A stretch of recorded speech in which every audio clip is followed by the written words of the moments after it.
Bonjour à tous, aujourd'hui j'ai envie de vous parler de Grand Silence, une bande dessinée illustrée par Sandrine Revel et scénarisée, écrite par Théa Roseman.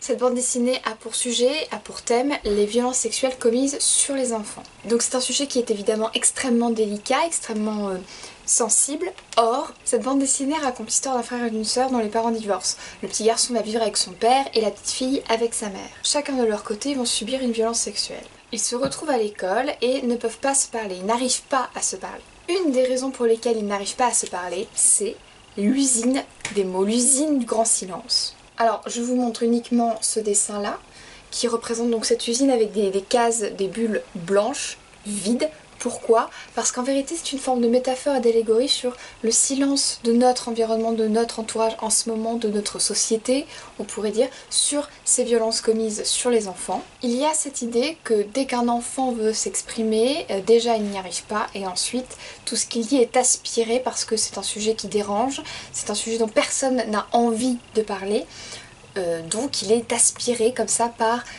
chez nous, ce qu'on appelle la pudeur, la honte, la culpabilité, et dans cette bande dessinée qui est donc représentée par cette grande usine qui protège les pédophiles et qui ne défend pas, bien au contraire, les enfants. Les enfants ainsi que les victimes de violences sexuelles, d'une manière générale. Donc j'ai totalement conscience que c'est un sujet extrêmement délicat, extrêmement sensible, mais il est traité avec délicatesse et sensibilité, tant dans les mots que dans les cases, les couleurs.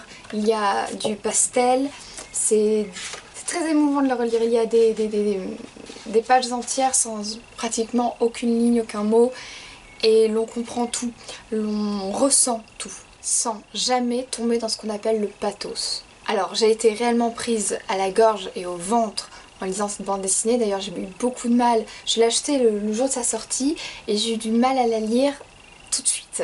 J'ai lu en pleine nuit soudainement parce que j'en ai ressenti le besoin.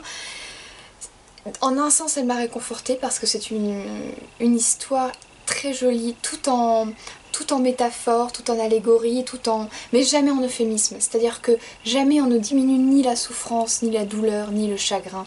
Par contre, toujours, d'une certaine manière, et d'une manière certaine d'ailleurs, on l'exprime. Peut-être pas avec des mots de manière directe, mais avec des sensations, des images et des tournures. Et c'est ça qui est absolument sublime, c'est se rendre compte de cela. Moi, c'est ce qui me touche encore énormément lorsque je relis, repense à cette bande dessinée. Je ne peux pas trop en dire sur l'histoire, déjà je vous ai parlé de l'usine, mais il y a un personnage extrêmement important qui est celui de la maîtresse, de l'institutrice d'école, qui est tout simplement beau, très très beau personnage, et j'ai hâte que vous le découvriez, que vous me disiez ce que vous pensez de tous ces personnages et puis de cette atmosphère, parce que c'est aussi une bande dessinée à ambiance. Je voudrais remercier Sandrine Revel et Théa Roseman d'avoir écrit et illustré cette magnifique histoire qui est essentielle, qui est nécessaire et dont nous avons besoin. Il s'agit de ma toute première pastille BD. C'est un média que je ne connaissais pas, que je découvre depuis quelques mois et que j'aime beaucoup, donc je pense qu'il y en aura d'autres. A bientôt pour une nouvelle vidéo.